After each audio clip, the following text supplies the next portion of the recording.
आदरणीय श्री नागू जी, आदरणीय श्री तोष्णीवाल जी, उपस्थित सभी कुटुंबीय जन, माता भगिनी, मैं एक प्रचारक हूं और आप सब गृहस्थ हैं। तो कुटुंब के बारे में आपको अनुभव है, मुझे अनुभव नहीं।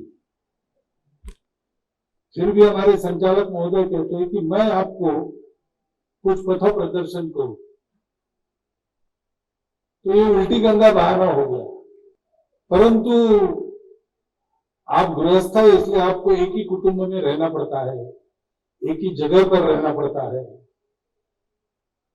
मैं गृहस्थ नहीं हूं, घर छोड़ दिया है, तो मैं सारे देश में घूमता हूं और इसलिए मुझे अनेक कुटुंब देखने को मिले। तो मैं बैठ के इसलिए बोल रहा हूं कि मैं मार्गदर्शन वगैरह नहीं करने वाला। तो मैं जो देखता हूं और जो सुना है कुटुंब के बारे में, वो मैं आपको बताऊंगा। क्योंकि अभी ये लोक मंथन चल रहा है, उसकी जानकारी आपको दी। उस लोक मंथन में भी लगभग हर सत्र में कुटुंब की चर्चा होती है। उसका जो फोल्डर छपा है उसके पीछे 5 आकृतियां हैं। उसमें एक आकृति कुटुंब की है, उसके नीचे लिखा है कुटुंब प्रबोधन। वे राष्ट्रीय स्वयंसेवक संघ 100 साल पूरे करेगा 25 की विजयादशमी में। तो संघ की योजना में भी ऐसा है कि कुटुंब इस विषय को लेकर समाज में जाना है। क्योंकि ये कुटुंब बड़ा महत्व का घटक है। अभी इसके पहले जो सत्र लोक मंथन में था, मैं वहां था, वो आर्थिक विषयों पर था। भारत की अर्थनीति कैसी होनी चाहिए, भारत में आर्थिक परंपरा क्या है, उसके आधार पर कैसी अर्थनीति चाहिए। तो उसमें एक महत्व की बात उभरकर सामने आई। 3 बातें भारत की आर्थिक परंपरा में बड़ी महत्वपूर्ण है, जो आज भी उपयोगी है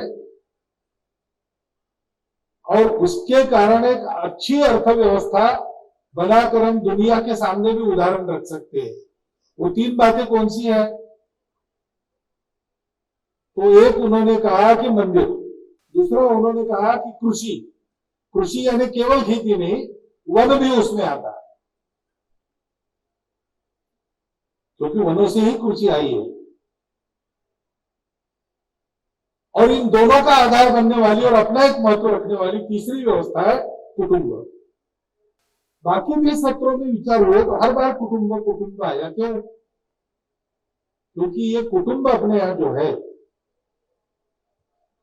वो एक संयोग से बना जमावड़ा नहीं है।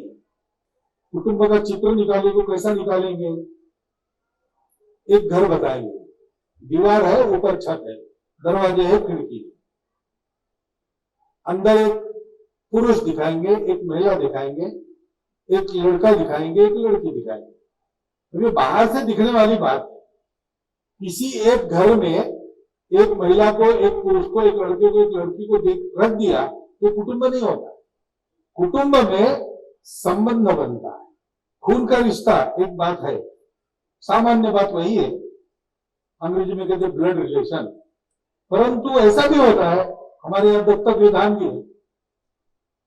तो दत्तक पुत्र तो माता पिता ने जन्म दिया हुआ नहीं होता, लेकिन वो भी कुटुंब बनता है, क्योंकि रिश्ता खून से बने या भावना से बने, अपनेपन का रिश्ता होना चाहिए।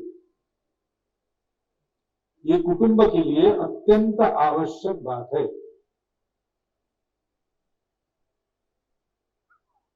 क्यों? इसलिए कुटुंब बाहर के लोग कहते, भारत के बाहर के, कि सुरक्षा के लिए बना। ऐसा नहीं है।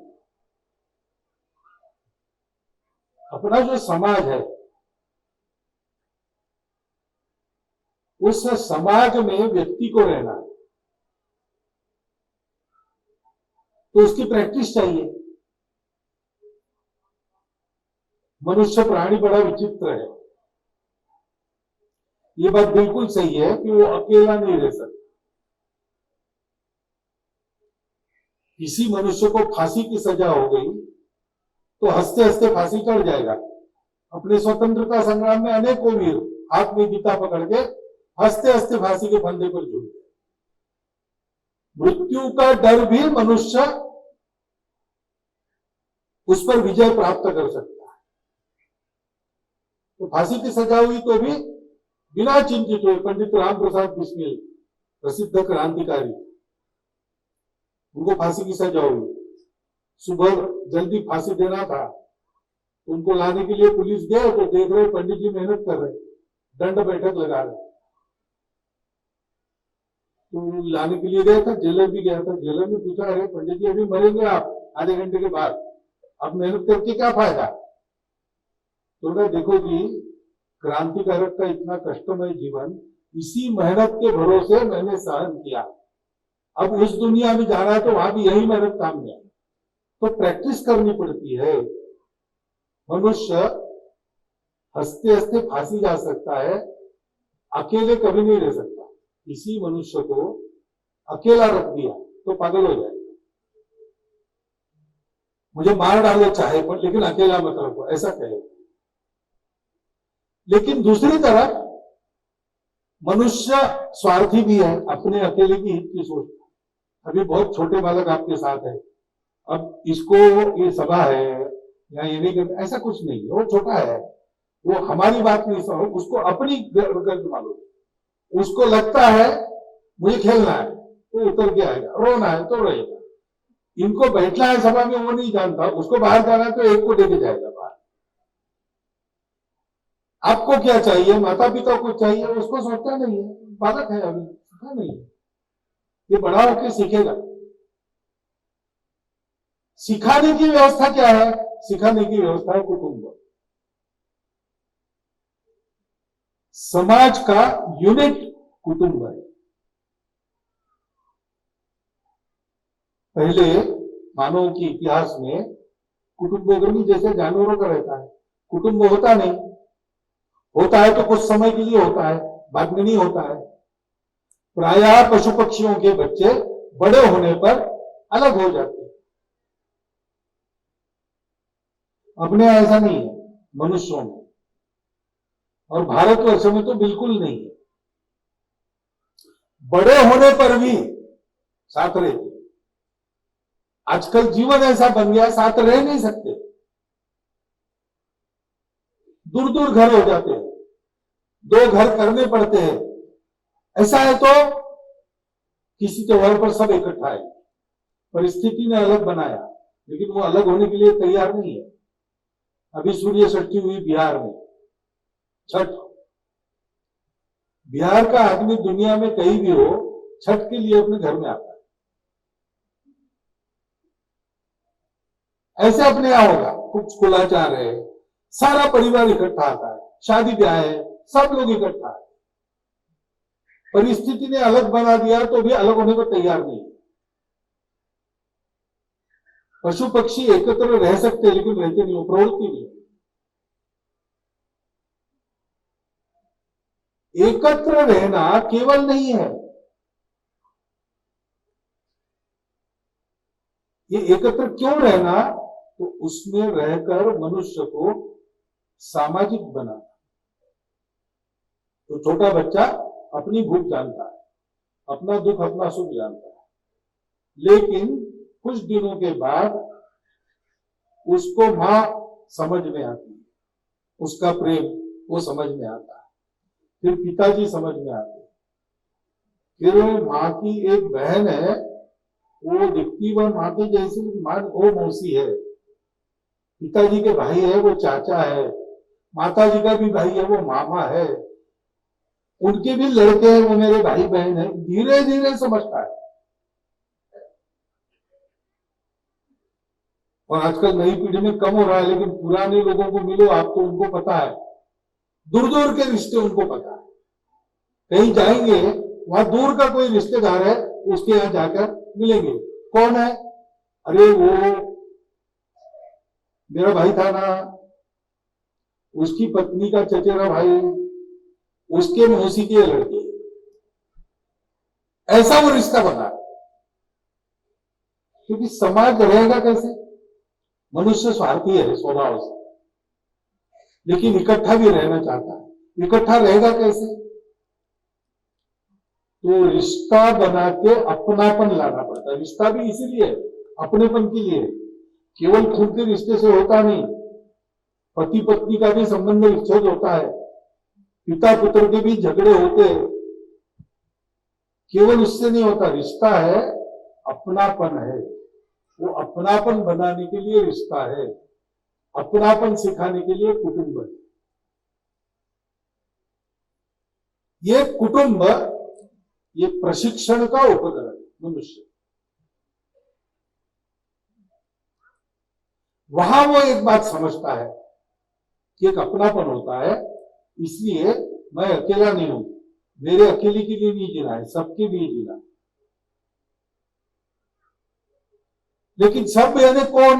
तो पहली बात, माता पिता चाचा मामा ताऊ, ये वो ब्लड रिलेशंस। फिर उस कुटुंब में वो बड़ा होने लगता है, तो कुटुंब में बर्तन मांजने वाली रोज आती है, बाहर से आती है, लेकिन उसको नाम से नहीं पुकारना, उसको चाची कहना, उसको मौसी कहना। अपने यहां ऐसी पद्धति है, उसको नाम से पुकारेंगे तो तमाचा मिलेगा। वो बड़ी है, मौसी को, चाची को, अरे बर्तन मांगती है हमारे घर, होगी, लेकिन उसका भी रिश्ता है, ब्लड रिलेशन नहीं है। लेकिन हमारे कुटुंब की आवश्यकता पूर्ण करने के लिए वो रोज आती है। जरूर पैसे लेती है, हम पैसे देते हैं, लेकिन फिर भी पैसे देके भी लोग नहीं मिलते, पैसे देके आदमी नहीं मिलता है। वो बर्तन मांजती रहे, हमारा काम होता रहे, उसको पैसा मिलता रहे, इसलिए दोनों तरफ से आवश्यकता अपनेपन की होती है। और इसलिए ब्लड रिलेशन नहीं है, लेकिन चाचा को मौसी को उनको भी सम्मान लो। घर में वो देखता है कि रोज हमको खाना मिलता है, लेकिन एक पिंजड़े में तोता है, उसको भी रोज खाना देते। एक गाय है, उसकी रोटी पहले अलग निकलती है, एक कुत्ता है, उसको भी रोटी मिलती है। कमाई हम करते हैं, ये कुछ करते हैं नहीं करते, लेकिन घर में है, बिल्ली को दूध पिलाएंगे, कुत्ती को रोटी देंगे, गाय को गोग्रस खिलाएंगे, तोते को भी कुछ देंगे। फिर देखता है कि बड़े पिताजी भोजन के पहले कुछ ऐसा ऐसा निकालते हैं। किसके लिए है? चींटी के लिए है, पंछी के लिए है, पशु के लिए है, अतिथि के लिए है। इतना देना पड़ता, हाँ, ये देने के बाद हम तो और विस्तार होता है उसका। वो कहता है कि मुझे मेरे लिए और मेरे कुटुंब के लिए केवल नहीं जीना है, केवल रिश्तेदारों के लिए नहीं जीना है, हमारे जीवन को चलाने के लिए उपयोगी मनुष्य, पशु, पक्षी, पेड़ पौधे भी है, वो भी मेरे अपने हैं। मेरे घर के आंगन में नीम का पेड़ है, वो मेरा अपना पेड़ हो जाता है। घर के पीछे तुलसी है, तुलसी देवा मेरा हो जाता है। ये सब अपने यहां परिवार में है। कुटुंब से आगे परिवार हो जाता है, परिसर में आने वाला सब वो परिवार हो गया। यहां गाड़ी रुकती नहीं। एक दिन सुबह एक फटे कपड़े पहने हुआ आदमी आता है, माई कुछ दो, भीख मांगता है। कोई नहीं है, जानता नहीं, पहचानता नहीं, उसको सचमुच चाहिए कि ढोंग कर रहा है मालूम नहीं, लेकिन मांग रहा है तो वापस नहीं भेजते, कुछ ना कुछ देना है। किसने देना है? घर के बच्चे ने देना है। एक मुट्ठी चावल, एक पैसा, घर के बच्चे को दे दे, आ दे के आ। तो बच्चा सीखता है ये केवल मेरे लिए नहीं है, केवल मेरे कुटुंब के लिए नहीं है, परिवार के बाहर का है, लेकिन लगता है कि मांग रहा है तो देना है, ये अपना ही अकेले का नहीं। ऐसे समाज चलता है, समाज ऐसे चलता है। समाज में अपनापन होता है और जिसके पास है वो जिसके पास नहीं है उसको देते रहता है। इसका ट्रेनिंग मिलता है कुटुंब में। पिताजी कमाते हैं, सारा परिवार खाता है। पिताजी कमाते हैं, सारा परिवार खाता नहीं, केवल पिताजी घर में आने के बाद उनको आराम देता है। बच्चे कमाते भी नहीं, लेकिन कल चल के कमाएंगे तो आज उनको बड़े लाड़ प्यार से पाला पोसा बड़ा किया जाता है। कल वो पालेंगे कि नहीं पालेंगे अपनों को गारंटी नहीं है, लेकिन ये अपने हैं, ये अच्छे होने चाहिए। समाज में जब जैसा रहना है वैसा कुटुंब में रहना सीखते हैं।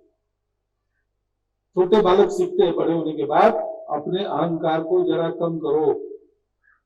लड़कियां सीखती, इतने सारे लोग हैं, अपने से बड़े भी है, मेरी ही चलेगी ऐसा नहीं है, उनका मत भी चलेगा, उनके लिए मुझे पीछे रहना पड़ता है। विवाह होकर दूसरे घर में जाती है तब यही स्वभाव काम में आता है। ये ट्रेनिंग घर में नहीं हुआ तो वहां जाने के बाद झगड़ा होता है, संबंध विच्छेद होता है। देखो हो रहा है कि नहीं, और कहां हो रहा है, जहां ये संस्कार कम है वहीं हो रहा है। समाज में कैसे रहना, कुटुंब में कैसे रहना, ये सारा ट्रेनिंग कुटुंब समाज की सामाजिक इकाई है, सोशल यूनिट है। और केवल सोशल यूनिट नहीं है, कुटुंब हमारे देश में परंपरा से देश का इकोनॉमिक यूनिट है, आर्थिक यूनिट है। आज अपने यहां हर परिवार में बचत है। बीच में नोटबंदी हुई तो घर के लोगों को भी पता नहीं था। दादी माँ ने अपनी पलंग के नीचे रखी हुई पुरानी ट्रंक खोली, 20,000 रुपया निकाला और कहा कि ये नोट बदल के लाओ। अरे इतने कहां से आ गए, मैंने जमा किए थे। किस लिए जमा किए थे, सब कुछ तो है। ये वो पोता है ना, उसके शादी में उसको कपड़ा खरीद, उसका दायित्व नहीं है लेकिन अपनापन है, उसके लिए हम पैसा बचा रहे। घर में कितना भरा है अपने यहां पर। देशों में सरकारों के पास सोना रहता है, हमारे यहां घरों में सोना रहता है। देश के काम आता है, युद्ध होता है। इस सारी बचत के कारण बाजार उल्टा पलटा हो जाएगा तो बाकी देश दिवालियापन के कगार पर आएंगे। हमारे देश में थोड़ा ऊपर नीचे होता है, इससे ज्यादा परिणाम नहीं होता, क्योंकि हमारी संपत्ति सरकार के पास नहीं है, सारी की सारी समाज में विकेंद्रित है, कुटुंबों में रखी है। कुटुंब ट्रस्टी के नाते उसका संभाल करते हैं, उनको चाहिए तब चाहिए उतना लेते हैं, लेकिन प्रसंग आया तो देश के लिए भी देते हैं। राम मंदिर बन रहा है, दिल खोल के देते। पाकिस्तान से युद्ध हुआ, शास्त्री जी को सोना दे देते। वो हमारा इकोनॉमिक यूनिट भी है। और केवल इतना नहीं, केवल बचत नहीं करते, बचत तो करते ही है, उद्योग चलाते। अभी बताया वहां कनक सभापति जी कि आनंद बनियन नाम का कोई ब्रांड चलता है, उसके मालिक थे, व्यवसाय में फेल हो रहे थे, 2 बार फेल हुए। हर बार उनके दादी ने, ग्रैंड मदर ने उनको मदद करके फिर से खड़ा किया। आज वो उस होजियरी उस होजियरी एसोसिएशन के प्रेसिडेंट बन गए, एक्सपोर्टर बन गए। और वो कहते हैं कि जितने बिजनेसेस भारत के मैंने देखे और चल पड़े, सबके कहानी में एक बार तो आता है घर के किसी महिला ने, बहन ने, पत्नी ने, माताजी ने, दादी ने, किसी न किसी ने मदद की, चला।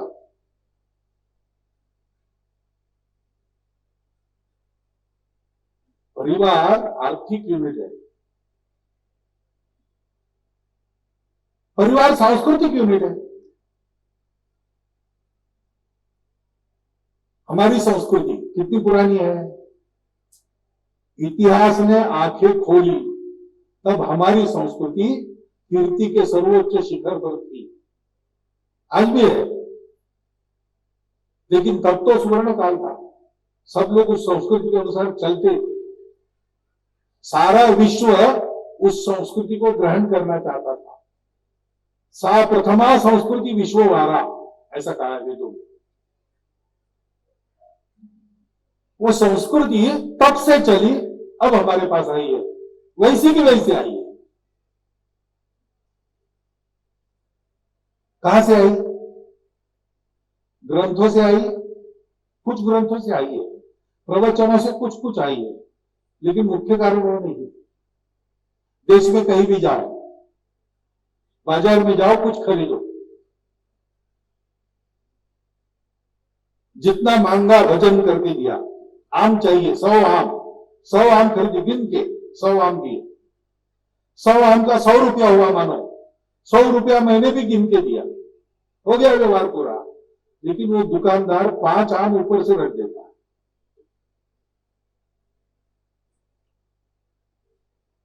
भारत में कहीं भी जाओ ये मिलेगा, और भारत में यानी जो भारत था, अखंड भारत, अफगानिस्तान से बर्मा तक और तिब्बत के चीन तरफ के ढलान से श्रीलंका के दक्षिण तक, कहीं भी जाओ ये मिलता है। और भारत की जो भाषाएं हैं उन सब भाषाओं में इसके लिए शब्द है। अभी पूरे देश में ऐसा एक रूप ये किसी ग्रंथ में लिखा है क्या? ये किसी प्रवचन में आपने सुना है कि ऐसा करो करके? ये कैसे आया? संस्कृति यानी वो बाहर का दिखने वाला नहीं, कल्चर वो नहीं है। नाचना, गाना, पहनना, खाना पीना वो एक अंग है बाहर का। भाषा, भूषा, भवन, भजन, भ्रमण, भोजन, कला, कारीगरी, ये संस्कृति का बाह्य रूप है। संस्कृति एक प्रवृत्ति है, स्वभाव है। जैसे मेरा स्वभाव है, पूरे समाज का स्वभाव संस्कृति है। पूरे समाज में स्वभाव है। जाते जाते कोई पुस्तक रास्ते में पड़ी, अपना पैर लग गया, तो कितना भी बड़ा आदमी हो, पढ़ा लिखा हो, कुछ भी हो, वो ऐसे करेगा। झुकना अच्छा नहीं लगता, ऐसे करेगा पक्का, क्योंकि विद्या है, देवी सरस्वती है। ग्रंथ में लिखा है कहीं? ऐसा नहीं है। प्रवचन में आता है? नहीं आता है, लेकिन सारी समाज में। मैंने तोड़ के दिया, पैसा गिन के लिया, फिर भी मेरे से कम न चला जाए। दूसरों को ठगना ये पाप है। गलती से भी पाप न हो, इसलिए 5 में ज्यादा दे देता हूं। वहां मेरा नुकसान, लेकिन मेरा शील पक्का रहता। पैसा महत्व की बात नहीं।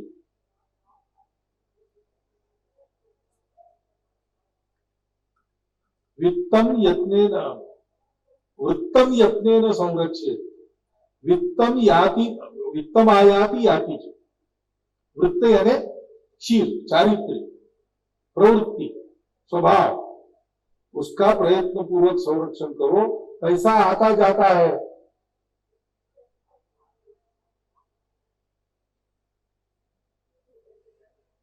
वृत्ततः क्षीण, क्षीण नहीं होता। अक्षीणो वृत्ततः क्षीणो, वित्ततः क्षीणो। पैसा कम है तो आदमी दुर्बल नहीं होता। अक्षीणो वित्ततः क्षीणो, वृत्त क्षीण हो गया तो नाश होता है। ये सुभाषित है, ये ग्रंथों में है कि जिनको संस्कृत आता है वो याद करते हैं, बच्चों को पढ़ाते हैं। लेकिन हमारे यहां तो खोटा पैसा न चला जाए, कम माल न चला जाए, इसलिए अनपढ़ आदमी भी ये करता है। उसको कहां से मिला? ये परिवार से मिला, घर से आदत की। अब भारत का समाज यानी कैसा समाज? आदमी तो वैसा ही है, 2 हाथ है, 2 पैर है, एक सिर है, उसमें कान नाक हाथ। अमेरिका भी में ऐसे है, ऑस्ट्रेलिया में, कहीं भी जाओ ये सब है। परंतु भारत का आदमी यानी क्या है, सबको एक ड्रेस में अगर खड़ा किया, सबको एक भाषा सिखा दी, तो भारत के आदमी की पहचान क्या है? भारत के आदमी की पहचान उसका ये स्वभाव है, मातृवत परदारेशु परद्रव्येशु लोष्ठवत आत्मवत सर्वभूतेषु। ये हमारे यहां धारणा है, बाहर नहीं है। बाहर मातृवत परदारेशु नहीं चलता। मैं टीका टिप्पणी नहीं कर रहा हूं, उनके यहां मातृपद सम्मान नहीं है, उनके यहां पत्नी पद का सम्मान। महिला को सम्मान तब मिलता है जब उसका विवाह हो जाता है। हमारे यहां विवाह होने के बाद भी सास बड़ी है, बहू छोटी है। बहू की कब चलती है? एक संतान हो गई कि बहू पे सत्ता आ गई है। हमारे यहां मातृपद का सम्मान स्वामी विवेकानंद बताते हैं। वहां महिला दिखी तो लोग उसके सौंदर्य की स्तुति करते, उसके मुंह पर करते, oh how beautiful you are, this dress looks very good. और उसको कुछ शर्म वगैरह नहीं लगती, वो थैंक यू कहती है।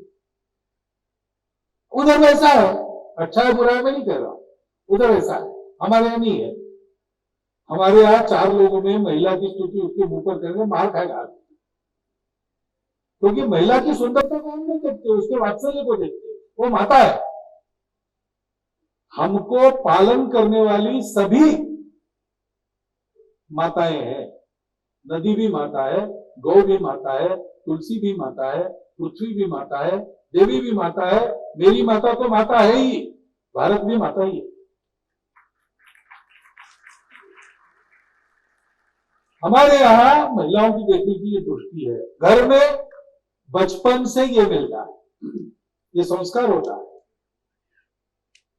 पहले तो एकत्र परिवार थे तो सब साथ में रहते थे। आज भी घर में आ गई कोई परिचित मिलने के लिए, हमारे यहाँ एक लड़का है, उससे थोड़ी बड़ी लड़की उसमें आ गई तो पहचान करा देते थे, देखो इसका नाम ये ताई है, ताई, दीदी है दीदी, ऐसा परिचय करा देते। उसको बता रहे हैं कि देखना कैसे महिलाओं को, दीदी। संस्कृति है। परद्रव्येषु लोष्ठवत्, दूसरे का पैसा नहीं चाहिए, शॉर्टकट से पैसा नहीं चाहिए, खुद कमाएंगे खाएंगे।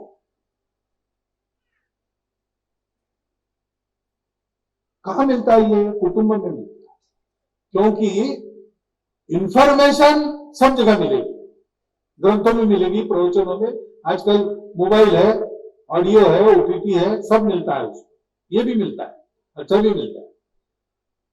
लेकिन प्रैक्टिस कहां होती है? ये सुनने की समझने की बात नहीं, केवल ये आदत लगाने की बात है। आदत कहां होती है? आदत परिवार में होती है, रोज के व्यवहार में। वो परिवार का, परिवार समाज का सांस्कृतिक यूनिट भी है, कल्चरल यूनिट। कल्चर शब्द गलत है, संस्कृति के लिए शब्द नहीं है उधर, हमने सांस्कृतिक ही कहना चाहिए। और इसलिए ये कुटुंब बड़ी महत्व की बात है हमारी पद्धति। उधर ऐसा नहीं, उधर वो कहते हैं सुरक्षा के लिए कुटुंब है, जरूरत के लिए कुटुंब है, it is a social contract, पति पत्नी का कॉन्ट्रैक्ट है। तुम मेरे साथ रहो, मेरे पुत्रों की माता बनो, मैं तुमको जन्म भर खिलाऊंगा, तुम्हारे बच्चों का पालन करूंगा, उनको बड़ा करूंगा, तुमको कभी नहीं छोड़ूंगा, till death do us part, प्रतिज्ञा है। जब तक मृत्यु हमको अलग नहीं करता, हम अलग नहीं होंगे, मैं ये करूंगा, वो कहती है मैं ये करूंगी। हमारे यहाँ ऐसा नहीं, हमारे यहाँ कहते हैं कि ये जो संबंध बन रहा है ना आज, वो पहले ही बना है,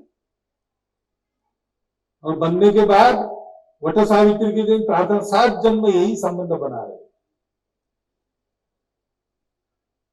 ये संबंध है, ये सोशल कॉन्ट्रैक्ट नहीं है। नल दमयंती की कथा आपको पता है, नल के कठिन दिन आ गए, कली उसके दिमाग में आ गया तो जुआ खेलने बैठा भाई के साथ। भाई की राज्य पर नजर थी, भाई ने सारा राज्य हरण कर लिया, पति पत्नी दोनों को निकाल दिया बाहर। अब जंगल में वो नल राजा बेचारा दमयंती के साथ घूम रहा है, जंगल को आग लग गई, दमयंती को बचाकर ले जाते जाते नल राजा के वस्त्र भी जल गए, तो दमयंती की साड़ी का आधा पल्लू लपेट के जंगल में सो गए। तो नल राजा विचार करने लगा कि इसकी सुरक्षा मैं नहीं कर सकूंगा, तो मैं कैसे मुंह दिखाऊंगा इसको। अच्छा है अभी शहर से ज्यादा दूर नहीं है, इसलिए इसको यही छोड़ देते, वापस चली जाएगी, मैं जाता हूं जंगल। और उसको छोड़ के वो चला। अब क्या करेगी पत्नी? ऐसा नहीं सोचा जा, अच्छा ऐसा है, जाओ फिर मैं जाती हूँ। वापस गई, अपने पिताजी के घर गई। पिताजी भी राजा थे, लेकिन जाकर दूसरा विवाह नहीं किया, नल की खोज जारी रखी। नल के जब दिल बदल गए तब फिर से दोनों का मिलन हो गया। नल दमयंती की कहानी। क्यों? कॉन्ट्रैक्ट रहता तो कॉन्ट्रैक्ट तो टूट गया, कॉन्ट्रैक्ट भंग करके पति चला गया। ऐसा नहीं है, संबंध है।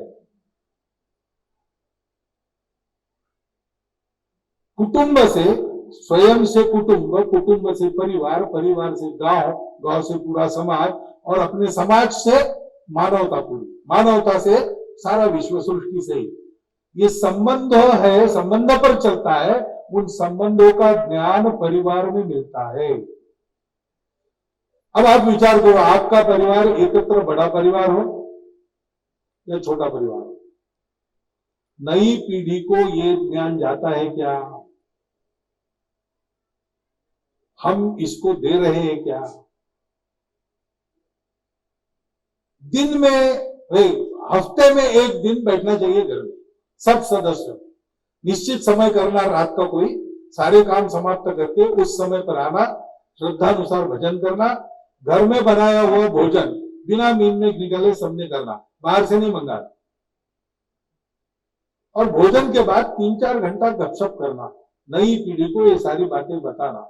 हम कौन है, हमारे पूर्वज क्या है, उनकी कीर्ति क्या है, उनके आदर्श क्या थे, उन्होंने क्या बड़े काम किए, हमारी कुल रीति, हमारी कुल परंपरा, हमारे कुल का इतिहास। वैसे ही एक हमारा बड़ा कुल है, हम भारत के लोग हैं, तो भारत के पूर्वज कैसे थे, भारत की कुल परंपरा क्या है, भारत का इतिहास क्या है, भारत के पूर्वज, इसको शोभा देने वाला हम में क्या है, क्या आ सकता है, क्या आना चाहिए, इसको शोभा न देने वाला कुछ है क्या, वो कैसे जाएगा? चर्चा करना, डिक्टेट नहीं जाना, ये जानकारी देना, चर्चा होगी, तय होगा कि हाँ ये करना चाहिए, वो करना। और दूसरा विषय ये करना, अपने घर के अंदर ये सब विचार करने के बाद भाषा, भूषा, भजन, भवन, भ्रमण, भोजन, ये हमारा अपना चाहिए। घर के अंदर भाषा मातृभाषा, अंग्रेजी नहीं।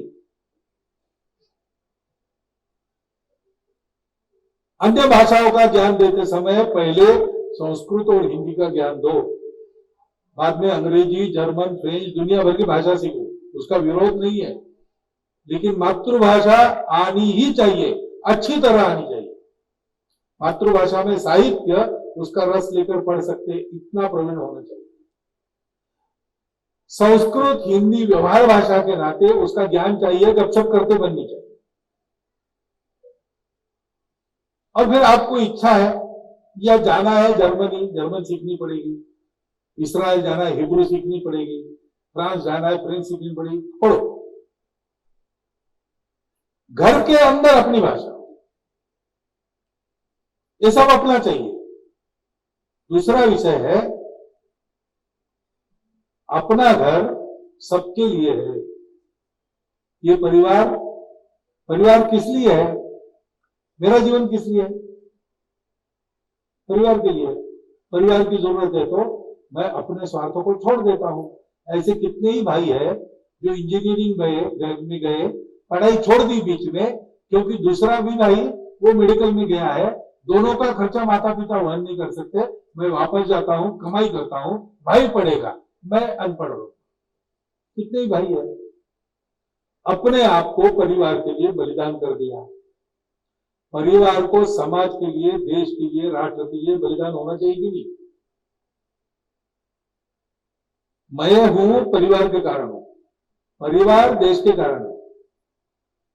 देश पर जब संकट आता है, समाज पर संकट आता है, समाज पर संकट आया, गांव के बाहर एक राक्षस है, वो मारेगा, राजा डरपोक है, उसने उससे संधि कर ली कि रोज एक आदमी एक गाड़ा भर अन्न तुमको भेजेंगे, हमको सताओ मत, रोज एक परिवार से एक भाई। उस घर में एक परिवार की बारी थी, वहां अज्ञातवास में कुंती पांडवों को लेकर आई थी।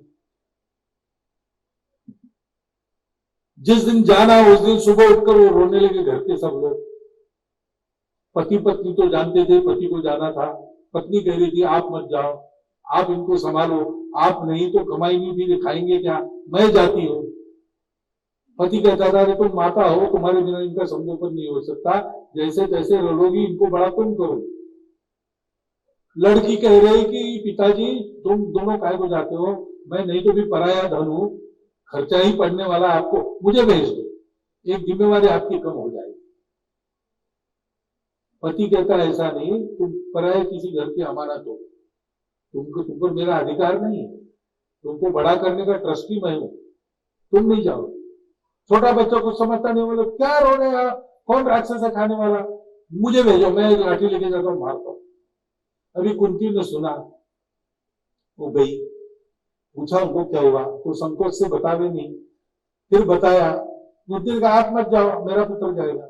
नहीं ऐसा नहीं, आप अतिथि है, तो अतिथि है, आपने हमको आसरा दिया है, हमारा भी कर्तव्य बनता है आपके सुख में आपकी मदद करना, तो करो। टीम को भेजा। परिवार समाज के लिए, देश के लिए। सिंहगढ़ किला लेना था, सिंहगढ़ बना नहीं था, कोंडाना किला सोचा गया कि तानाजी को सेनापति बनाएंगे, उतने में तानाजी आ गया, साथ में लड़का था, ससुर थे, शेलार मामा ससुर, लड़का रायबा। अरे वाह तानाजी, तुमको याद किया, तुम आ गए, 105 साल तुम्हारी आयु। तानाजी का महाराज याद करने लायक ही था, इसका विवाह है, आपको निमंत्रण देने आएगा। शिवाजी महाराज ने कहा अच्छा तो ठीक है, आएंगे, दूसरे को भेजेंगे। कहा भेजेंगे? कोंडाना जीतने के लिए, तुम्हारा नाम था, लेकिन इसकी उसने कहा कि ऐसा है तो पहले वो कहा, पहले देश का कहा, पहले विवाह कोंडाना का, बाद में रायबा का। वो रायबा ने ये नहीं कहा, 12 साल की आयु थी, पिताजी आपका सब हो गया, मेरा विवाह आ गया, तब आपको देशभक्ति सूझ रही क्या, ऐसा नहीं कहा उसने। शेलार मामा बुजुर्ग थे, 80 साल के, उन्होंने ये नहीं कहा अरे जवानी के जोश में क्या कर रहा है, ये बड़े लोगों का काम है देशभक्ति वगैरह, तुम पहले अपनी देखो, ऐसा नहीं कहा उन्होंने। वो भी लड़ाई में गए, रायबा भी जाने को तैयार था, उसको जाने नहीं दिया, उसका विवाह था। गांव के परिवारों के 300 परिवारों के लोग तानाजी के साथ वहां गए लड़ने के लिए, और सबको पंचारती उतारकर घर की माता बहनों ने विदा दिया। परिवार किस लिए? सावरकर जी ने कहा है कि तुम्हारे इस वेदी पर मेरा बड़ा भाई अंडमान में, छोटा भाई भी उसी में कारावास भुगत रहा है, मैं भी उसी में जा रहा हूं। ये क्या 7 भाई होते तो भी तुम्हारे ही वेदी पर हम बलि देते। देश के लिए निर्वंश होके हमारा परिवार अखंड वंश बनेगा। परिवार किस लिए? देश के लिए। ये समझदारी परिवार में, कुटुंब में मिलती है, समाज में वातावरण है उससे भी मिलती है, लेकिन केवल उससे नहीं मिलती। स्कूल कॉलेज में पढ़ाई होती है उसमें भी है, लेकिन केवल उससे नहीं मिलती। उससे जानकारी मिलती है, उससे विचार मिलता है, संस्कार के लिए आदत चाहिए। छोटी छोटी कृति नित्य करना, उससे आदत बनती है, आदत से स्वभाव बनता है, स्वभाव सुशील बनता है। Reap a habit, sow a habit, reap a nature, sow a nature, reap a character. Sow an action reap a habit, यहां से शुरू होता है।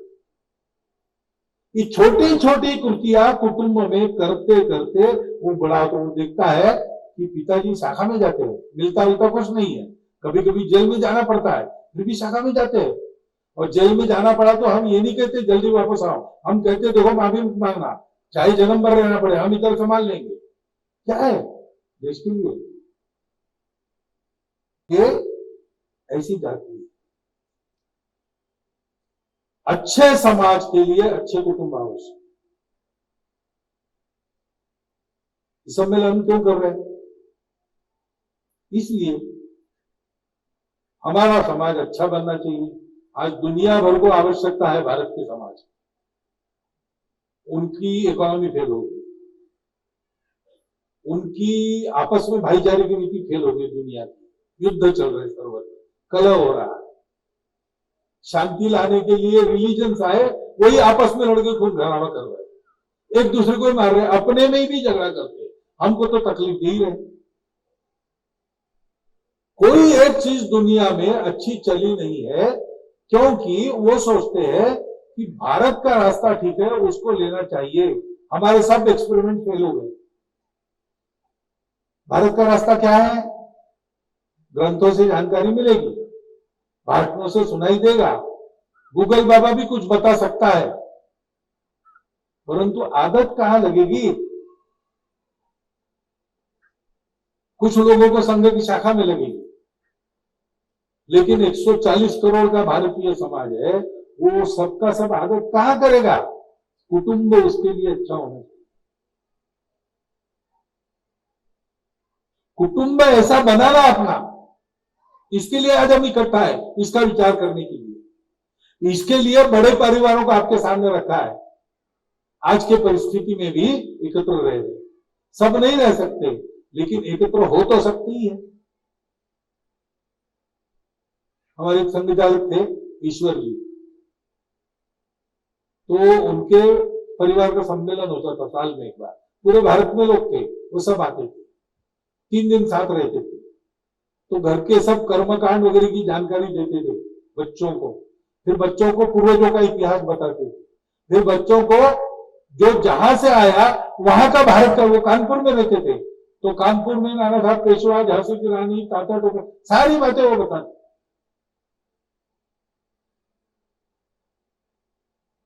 विमल जी केडिया है मुंबई में, 3-4 परिवार बम्बई में अलग अलग जगह रहते, 2 महीने में एक बार एक घर में आते, भोजन करते, भजन करते, और ये सारी चर्चा हो। अभी मैं बता रहा हूं तब नहीं हो रही, पहले से हो। कितने ही ऐसे परिवार हैं जो एकत्र रह तो नहीं सकते, लेकिन संबंध नहीं तोड़ा है। कभी कभी एक ही परिसर में पास पास रहते, भोजन एक जगह करते।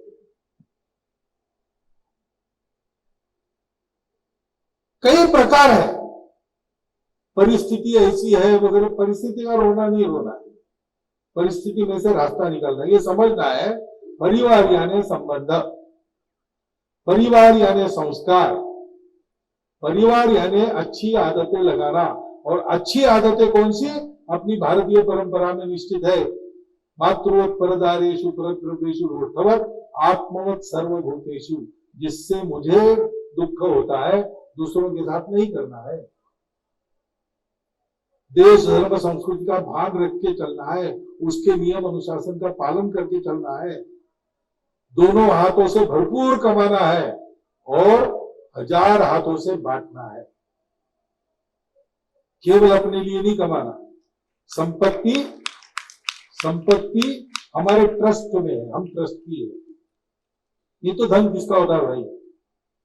जन्म से हम लेके तो नहीं आए, और जाएंगे तब साथ तो नहीं आएगा। दानम भोगो नाशः, 3 गति है धन की। और जो न ददाति न भुंक्ते, जो देता भी नहीं और भोग भी नहीं करता, उसकी तीसरी गति होती है, नाश हो जाता है। भोगोगे कितना भोगोगे, कितना भोगोगे, और अकेले कैसे भोगोगे? आप अकेले भोगोगे तो दुनिया आपको भोगने नहीं देगी, सब लेके जाएगी। दुनिया में लालच बढ़ गई तो डाकू भी निकलते हैं, नक्सल भी निकलते हैं। उनका कंट्रोल तो होगा जैसे होगा, लेकिन मुख्य कंट्रोल क्या है? लालच नहीं करना। हमारे कार्यकर्ता थे, अच्छे मालदार थे, उनको लुटेरे ले गए तो उनके चेहरे पर एक शिकन नहीं पड़ी। जाते आते उन्होंने कहा, देखो भाई, तुम जितना पैसा मांगोगे मैं देने वाला हूं, और मुझे कोई परवाह नहीं, आप चिंता मत करो, आपको जो मांगना है मांग लो, पहले कहाँ ले जाना वहां ले जाओ, बाद में मुझे बताओ, मैं घर में फोन कर दूंगा, पैसा आ जाएगा, लेकिन मुझे हाथ मत लगाना, मुझे और चलाना अगर नहीं, मैं चल नहीं सकता। भारी भरकम थे, तो कुछ वाहन यहाँ उठा के ले चलो, पैसा मैं चाहे जितना दूंगा। तो उनकी ये वृत्ति थी कि पैसा है, मेरा नहीं है। तो उसका परिणाम क्या हुआ? वो धोखे लेते गए, उनको जाते जाते परेशान हो गए और छोड़ दिया उनको कि पैसे से तुमको धोखे ले जाना बड़ा मुश्किल है, वापस जाओगे। मजाक की बात है, लेकिन और एक हमारे संघ चालक, उनको मिसा में ले गए इमरजेंसी में, और फिर इनकम टैक्स की कार्रवाई शुरू हो गई। तो घर के लोगों ने बताया उनको कि सारा जब्त करने वाले हैं, कुछ भी नहीं रखेंगे। तो उन्होंने फोन पर पूछा जेल से, डर गए क्या? करोगा नहीं, डर के लिए नहीं बता रहे, जानकारी आपको, आप जेल में आपको पता नहीं इधर क्या चल रहा है, बता रहे। उनका कोई चिंता मत करना, ये संपत्ति भाग्य से आई है, भाग्य है तो रहेगी, नहीं तो जाएगी, लेकिन चारित्र्य कमाने के लिए एक एक पल आदत की है हम लोगों ने, एक एक रिवाज पीढ़ी दर पीढ़ी डाला, उसका सौदा नहीं हो सकता। अगर ये हो गया तो जितने कपड़े शरीर पर है उसको लेके नागपुर में किसी भी स्वयंसेवक के यहां चले जाओ, कोई चिंता मत करो। पैसा किसका है? हमने कमाया समाज के लिए, समाज को चाहिए इसलिए हमारा धंधा चलता है। समाज को अनाज चाहिए तो मेरी दुकान चलती है, समाज को सब्जी चाहिए तो मेरी दुकान चलती है। समाज हमको आजीविका देता है कि ये पैसा खेलता रखो, इकोनॉमी चलती रखो, समाज को अधिकाधिक श्रीमंत बनाओ, स्वयं जमा करो समाज को देने के लिए। और हमारा समाज कहता है हम इसलिए लेंगे कि हमको बाकी दुनिया को देना है। अभी हमारे पास थोड़ा आ रहा है समाज के नाते, हमारा देश अभी जरा अमीर बन रहा है। बनते हुए क्या किया उसने? अपने भंडार नहीं भरे, पानी नहीं था मालदीव में, यहां से भेजा। श्रीलंका में संकट खड़ा हो गया, यहां से पैसा भेजा। अपना देश ही कहता है प्रतिष्ठा दान की है, त्याग की है। मनुष्यों के लिए ब्रह्मा जी ने दान बताया, मनुष्य देव राक्षस तीनों गए ब्रह्मा जी को उपदेश दीजिए, उन्होंने कहा द, तो देवों ने समझा कि भाई तुम्हारे पास बहुत सारी शक्तियां, देव हो तुम, कुछ भी कर सकते हो, तो तुम दमन करो अपनी प्रवृत्तियों, संयम करो। राक्षसों ने कहा कि हम बहुत क्रूर है, लोगों को मारते घूमते हैं। ब्रह्मा जी ने कहा दया करो, और मनुष्य ने कहा कि हम अपने उद्यम से संपत्ति उत्पन्न करते हैं। ब्रह्मा जी ने कहा दान करो। तीनों गए ब्रह्मा जी को, हमने ठीक समझा? ब्रह्मा जी ने कहा तुमने ठीक समझा। तो मनुष्य को विधि ने कर्तव्य दिया है, कमाओ और छोड़ो, दे दो। ये सारा अपने कुटुंब में होना चाहिए, अपनी नई पीढ़ी को मिलना चाहिए। अपनी नई पीढ़ी भारत की नई पीढ़ी होनी चाहिए, अमेरिका चाइना की नकलची पीढ़ी नहीं होनी चाहिए। ठीक है आधुनिक रहे, वो अच्छा है, आधुनिक रहना ही चाहिए, दकियानुसी नहीं रहना चाहिए, लेकिन पश्चिमीकृत न हो, वेस्टर्नाइज न हो, मॉडर्नाइज हो। ज्ञान के विज्ञान के भी क्षेत्र में हम बढ़ चलेंगे, नील नभ के रूप के नव अर्थ भी हम कर सकेंगे, भोग के वातावरण में त्याग का संदेश देंगे, दास्य के घन बादलों से सौख्य की वर्षा करेंगे। दोनों बातें हैं, हम मूल्य भी देंगे, हम संपत्ति भी देंगे, हम विज्ञान भी लाएंगे, हम असली अंदर का ज्ञान भी प्राप्त करेंगे। ये करना है, कुटुंबों का ये कर्तव्य है। मैं तो प्रचारक हूं, मैं ये भाषण देकर जाऊंगा, मैं ये कर नहीं सकता, ये करना आपको है। क्योंकि ये लोक मंथन कह रहा है रोज कि परिवार ठीक करो तो सब ठीक हो जाएगा। परिवार समाज की इकाई है। जैसे शरीर में सेल होता है कोशिका, डायबिटीज है, शुगर बढ़ी तो इंसुलिन लो, शुगर कम होता है, डायबिटीज नहीं जाता।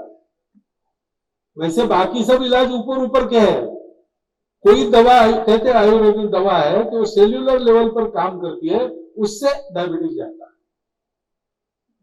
ये सेल्यूलर लेवल है समाज का, इस पे जो काम होगा सारा समाज ऐसा बनेगा। अपने समाज की सब बीमारियों का इलाज कुटुंब पर इलाज उसमें है। परिस्थिति को समझना, अपना कुटुंब ऐसे चलाना, बच्चों को ऐसे तैयार करना, इसके लिए रोज बैठना, हर हफ्ते में बैठना, साप्ताहिक बैठक करना, उसका नाम है कुटुंब प्रबोधन। समाज में परिवर्तन लाने वाले 5 मुख्य उपक्रम हम जो संघ के लोग अभी कर रहे हैं अपने में और समाज में लेके जाने वाले हैं, उसमें पहला है कुटुंब प्रबोधन। तो बाकी चारों उपक्रम वहां पहले शुरू होंगे। सामाजिक समरसता, स्वदेशी, पर्यावरण और नियमों का अनुशासन का पालन, नागरिक अनुशासन, ये सारा कुटुंब में आदती लगेगी तब होगा। और इसलिए मुझे लगता है कि ये सब मैं सुनता हूं और ऐसे कुटुंब में देखता हूं, मैंने उदाहरण भी दिए, तो ये उदाहरण आपके सामने आ जाए और आप इस कार्य में प्रवृत्त तो हो जाए। ऐसे आयोजकों की इच्छा रही होगी, इसलिए मुझे आपके सामने बिठा दिया। मुझे लगता है मुझे जो काम दिया था वो मैंने पूरा किया, आपने शांति से सुन लिया, इसलिए आपका धन्यवाद करता हूं और मेरे शब्द समाप्त। अरे नारे नहीं देना, ऐसा काम करना है।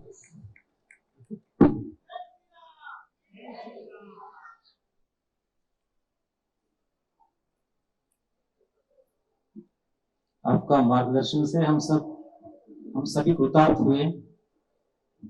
సూచనలు ఉన్నాయి తోష్ని వాళ్ళ గారి కుటుంబ పక్షాన ఏక సూత్రకే తాగే పుస్తకం మనందరికీ కాంప్లిమెంట్ గా ఇవ్వబడుతుంది. మీరు వెళ్ళేటప్పుడు వెనక స్టాల్ లో తీసుకోగలరు.